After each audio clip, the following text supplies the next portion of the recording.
chose that hymn because, thank you. I chose that hymn because it was sung at President Carter's funeral, and certain groups of Christians had a conniption fit over it, so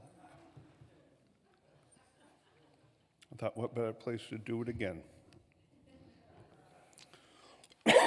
I'm sorry about my cough. It's better, but not good.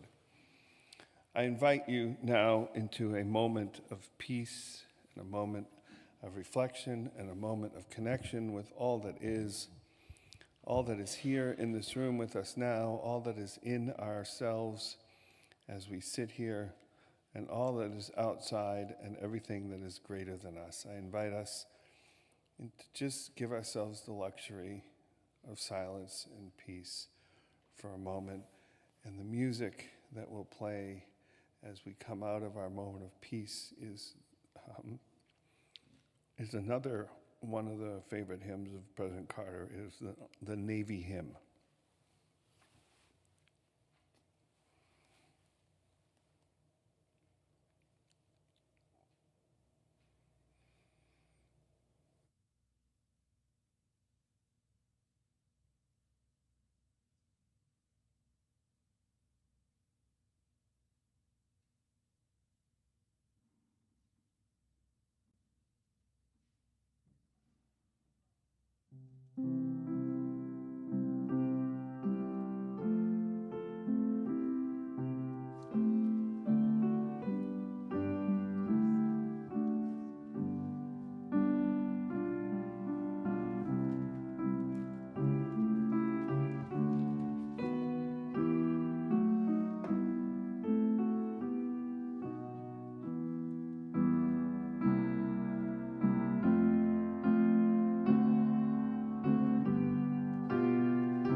The words for our second reading today also come from President Carter. This is from a televised speech he gave 2 weeks into his presidency. Many of you may remember it. He sat wearing a cardigan sweater in front of a fireplace. It was delivered on February 5th, 1977. It was a cold winter, and we were in the throes of both an energy crisis and the worst economic downturn in 40 years. This speech is remembered as the cardigan speech because of the sweater, but mostly because one thing he asked us to do was lower our thermostats to 65 degrees. He was ridiculed for asking this of us.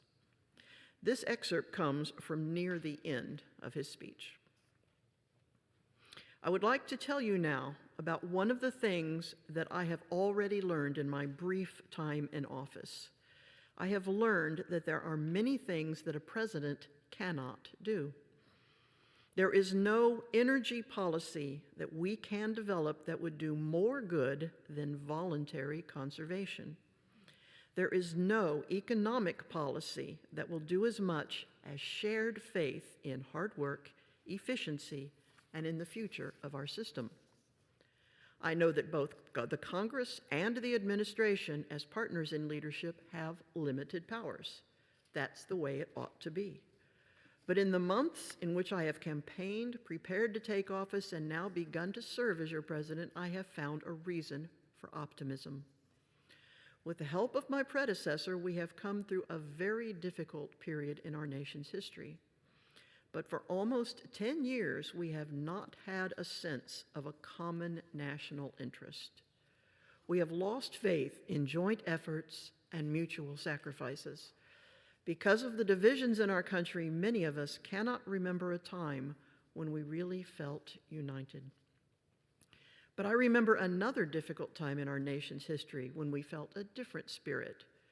During World War II, we faced a terrible crisis, but the challenge of fighting Nazism drew us together.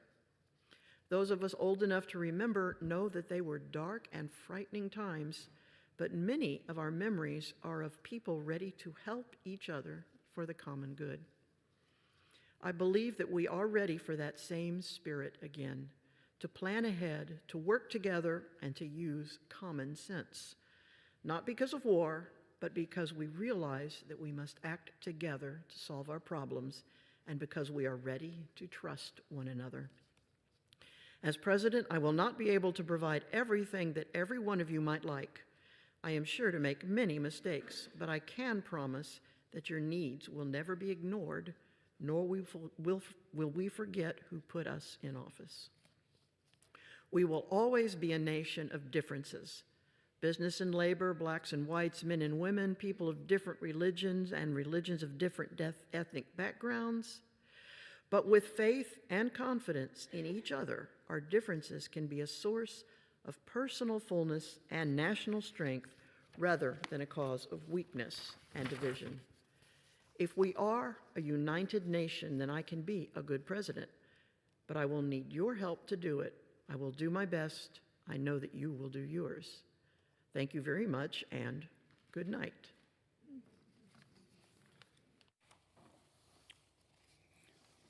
Presidential addresses have changed over the years, haven't they? So I have a couple disclaimers. First, I'm not a historian, and I'm not coming at this from an historian's perspective. I was alive during the presidency of President Carter, but I was like 12, so I was only marginally aware of him at the time. I am absolutely biased. So if you're going to complain that this is a biased service, stipulated. I've never met him, but I did visit his museum, and my favorite mug, which is not allowed in the dishwasher, is from the museum. And I've read, I think my primary exposure to him is I've read a lot of his books. So let's start with a little context. Here's a list of presidential firsts by President Carter. He was the first president born in Georgia. He was the first president born in a hospital. He was the first president to be born after World War I. He was the first president to be graduated from the U.S. Naval Academy, and he was only the third president to be graduated from any U.S. military academy. He was the first president to use a nickname, Jimmy, as an official capacity. He was the first president to walk on Presidential Avenue during his inauguration parade, which I found odd. He was the first president to claim to be a born-again Christian, which is something he regretted because many people used it as a criticism against him. He was the first president to appoint a Secretary of Education, first president to visit Nigeria while in office, first president to visit Guadeloupe while in office. Guadeloupe is a French state in the Caribbean. He was the first president to appoint a woman Secretary of Commerce, who at the time was only the fourth woman ever appointed to a cabinet. He was the first president who completed at least one full term in office and never made a nomination to the United States Supreme Court. He was the first president to have hosted the Pope at the White House, first president to reach age 100, first president to be married for 77 years. Oof.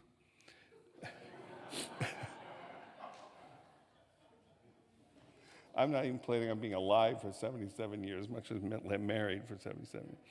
And he's the first president since Hoover to lose a re-election bid. So that's where we are contextually for him. He walked into a country basically in ruins. Inflation was through the roof. Low economic growth was crippling our nation financially. Energy crisis had kicked into full force. There was an uptick in the Middle Eastern troubles, and there was a crisis of confidence in government following Watergate and Nixon. His deep concerns started early in his presidency and probably before even that. He walked into the office with a clear moral prerogative: unity. His very first action as president, the very first day of his presidency, and we're going to experience another very first day of a presidency here coming up in a couple days. So I just want you to, the very first thing he did was he pardoned all the draft dodgers. And he did this because, like Ford before him, he knew that unity was important and we couldn't rip ourselves to shreds. President Carter knew that in his soul, that a divided United States would fail to live up to its potential. And as an avid churchgoer, he saw the division starting in the churches. You think theology is just a mental exercise, and I am going to prove that wrong right now. Your theology is very important.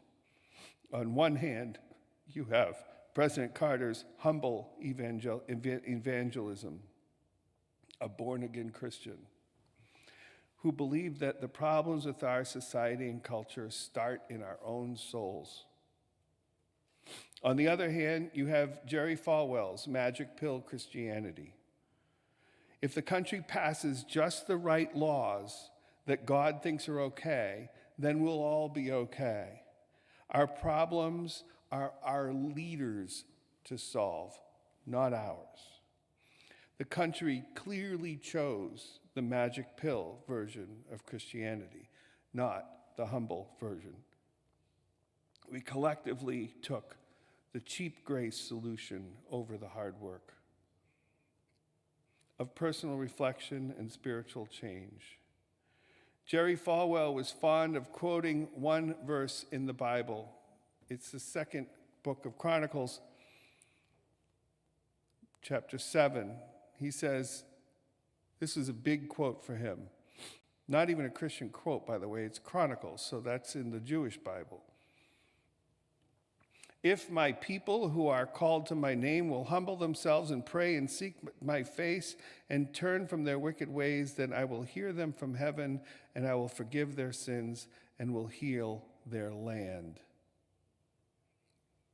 Carter, on the other hand, quoting from his 2005 book, Our Endangered Values, chapter 2, says, talking about the rise of fundamentalism, he says, he's a fundamentalist too. He says, I thought I was a fundamentalist.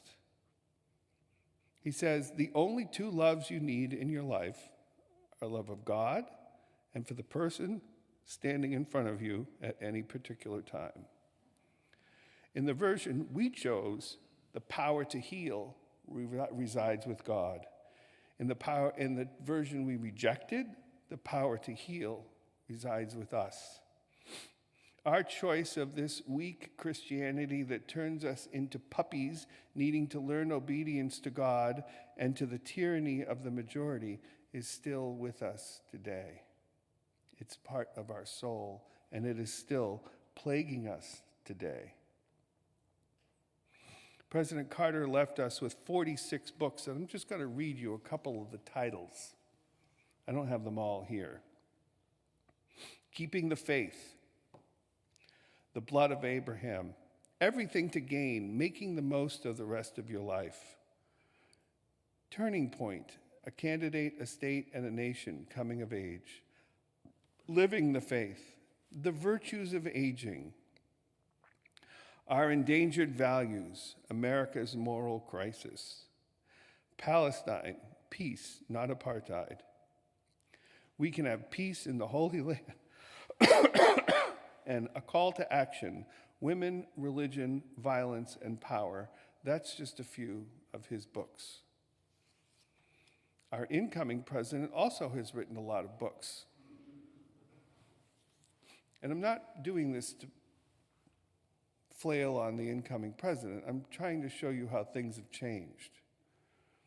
The first 5 of his books started with his name, Trump.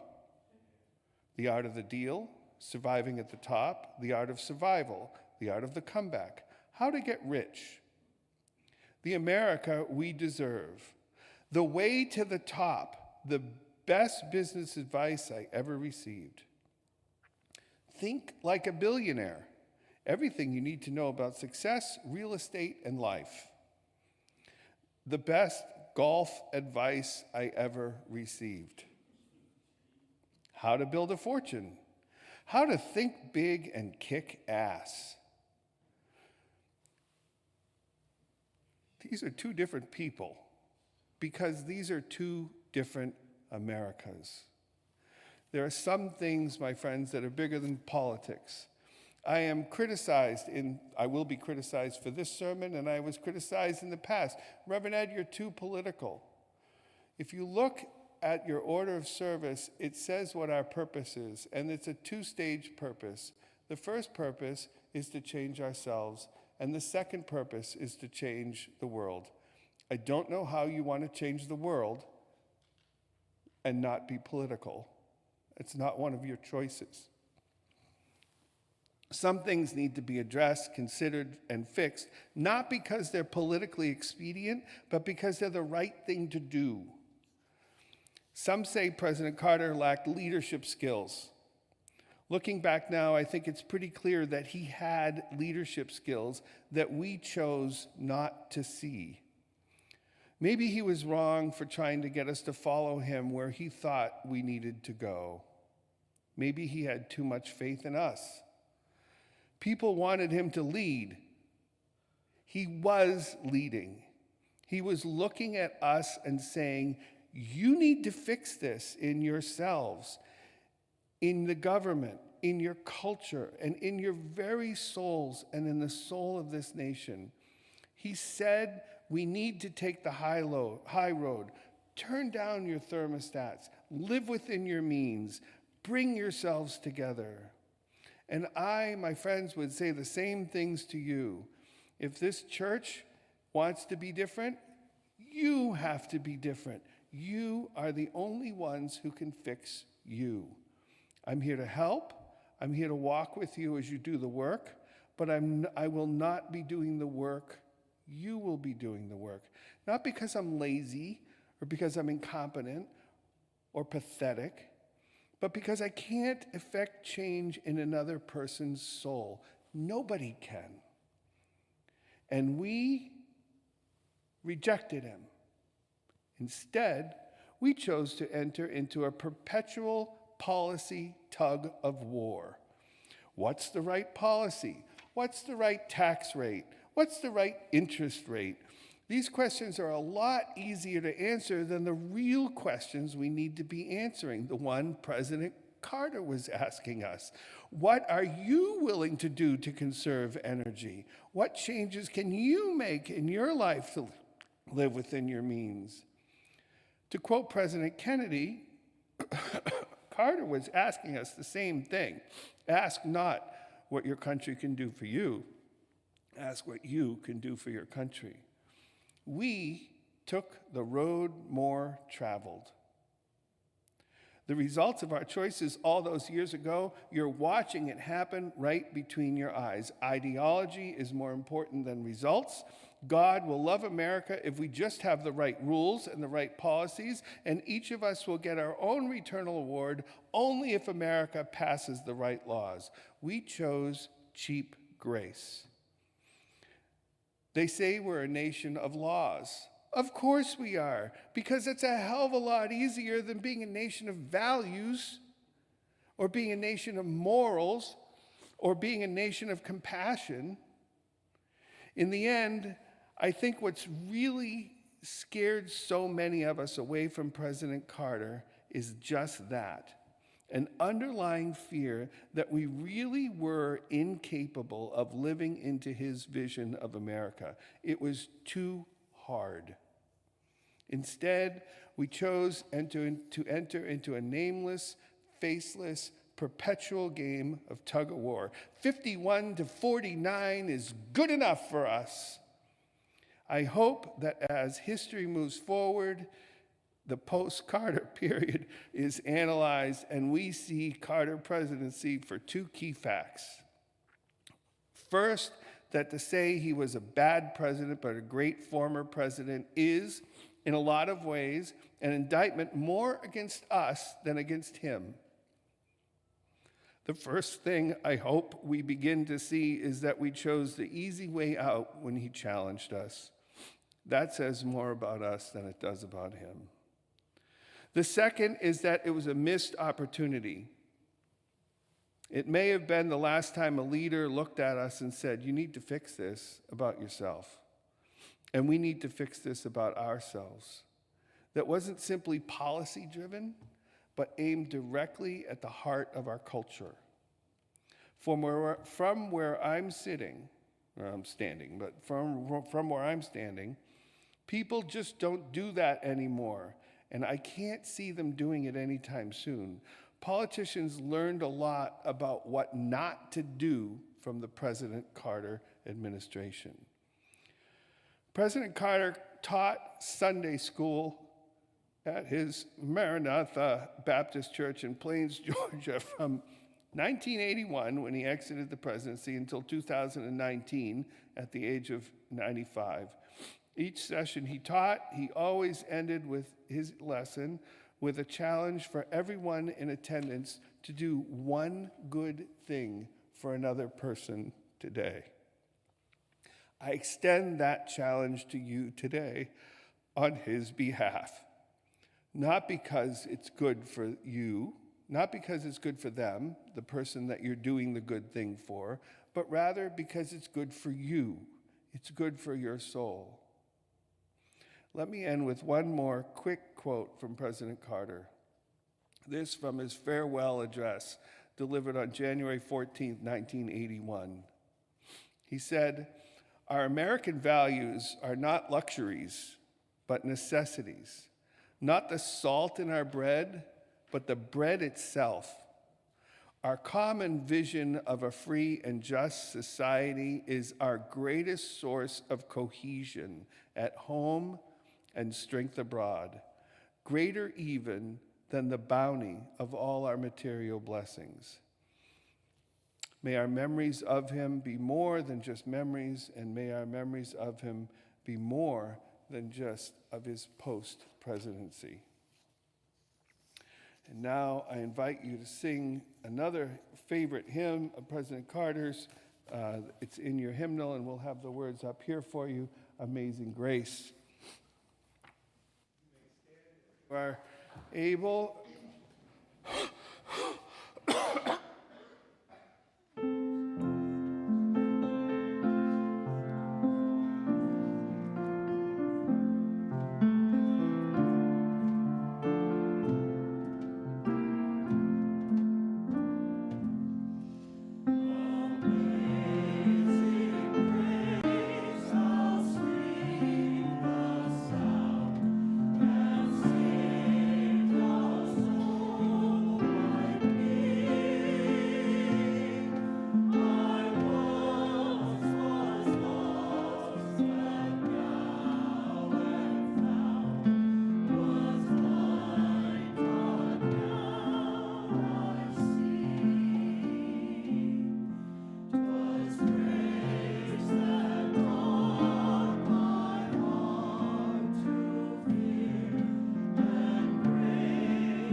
We've now come to the part of our service where we must extinguish our chalice flame. I would invite Francine to come and extinguish our chalice for us.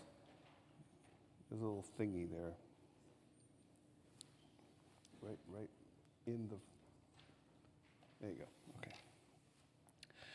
This flame has served as a reminder that when our time together that we spend this Sunday and every Sunday is a time set apart.